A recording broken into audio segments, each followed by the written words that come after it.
یہ باب ہے اس ثواب کے بارے میں جو میت سے جا ملتا ہے، میت کو بعد میں ملتا رہتا ہے۔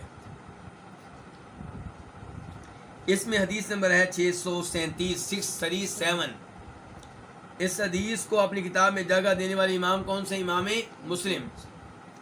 عن ابی ہریرہ ان رسول اللہ صلی اللہ علیہ وسلم قال، جناب ابو ہریرہ سے روایت ہے بے شک رسول اللہ صلی اللہ علیہ وسلم نے فرمایا، اذا مات الانسان، جب کوئی انسان فوت ہو جائے، انقطع عنہ عملہ، تو اس سے اس کے اعمال کیا ہو جاتے ہیں؟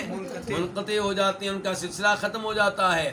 فوت ہونے والا فوت ہوا اور اس کے اعمال کی کہانی ختم ہوئی۔ اب قبر میں اس کو نیا ثواب نہیں ملے گا، الا من ثلاثۃ، مگر 3 امور ایسے ہیں جن کے ذریعے بعد میں بھی ثواب ملتا رہتا ہے۔ نمبر 1، الا من صدقۃ جاریہ، مگر کیا؟ صدقہ جاریہ۔ ان کے پہلے کہا تھا کہ جب انسان فوت ہو جائے اس سے اس کے اعمال منقطع ہو جاتے ہیں، اب کہا الا من صدقۃ جاریہ، مگر جو صدقہ جاریہ ہے اس کا ثواب بعد میں بھی ملتا رہتا ہے۔ صدقہ جاریہ سے کیا مراد ہے؟ کہ آپ کسی زمین کو مسجد کے لیے وقف کر دیتے ہیں، آپ کوئی زمین کسی مدرسے کے لیے وقف کر دیتے ہیں، آپ کوئی زمین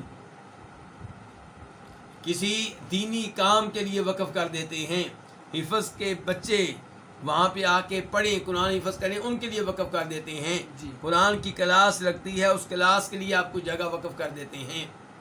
تو یہ جو آپ وقف کر دیتے ہیں ان کے اپنی ملکیت سے نکال کے اللہ کی ملکیت میں دے دیتے ہیں، یہ چیز جو ہے یہ ہے الا من صدقۃ جاریہ،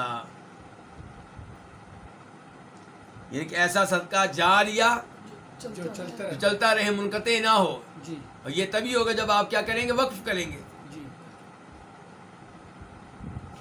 او علم ينتفع به، دوسرے میں فرمایا یا پھر کوئی علم ہو جس سے فائدہ اٹھایا جائے۔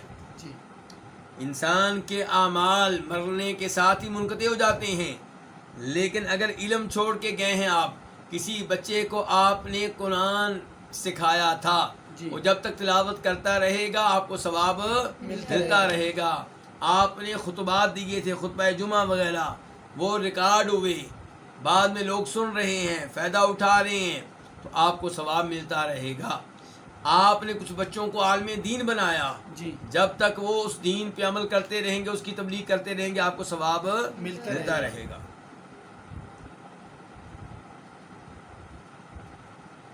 اس لیے ہم میں سے ہر ایک کو چاہیے کہ کسی نہ کسی کو دین سکھائے جتنا آپ کو آتا ہے۔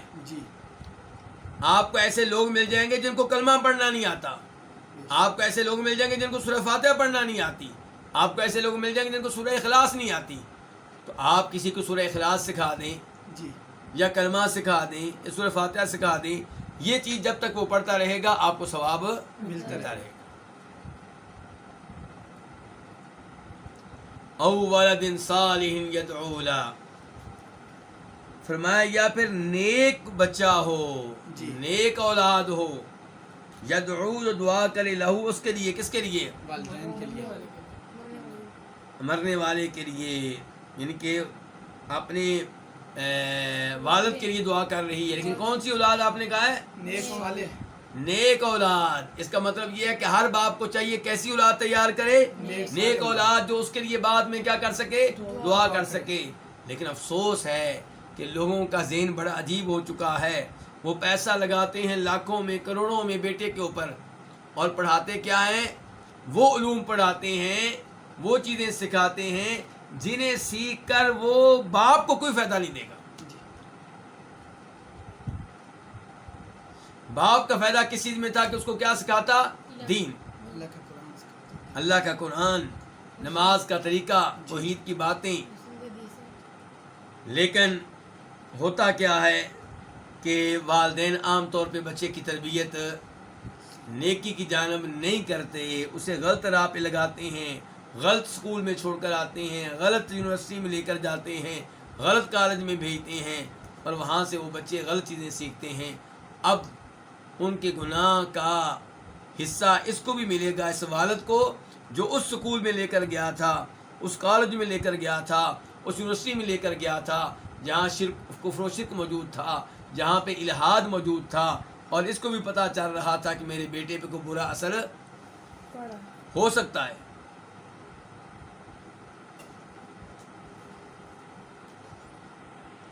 تو پہلے کہا گیا ہے کہ انسان کے اعمال منقطع ہو جاتے ہیں. اب کہا گیا لیکن 3 چیزوں کا ثواب ملتا رہتا ہے. جی یہ وہ 3 چیزیں اگر آپ غور کریں جس میں اس کی اپنی محنت ہے. جی صدقہ جاریہ وہ خود کرنے والا ہے، خود وہ بلڈنگ کوئی وقف کر کے گیا، کسی مدرسے کو دے کر گیا ہے. یا علم جو ہے کون پھیلا کر گیا؟ خود. جی خود دے کر یا نیک اولاد اس کے لیے دعائیں کرتی ہے. اولاد کی تربیت اچھائی کی طرف کس نے کی ہے؟ خود اس نے کی ہے.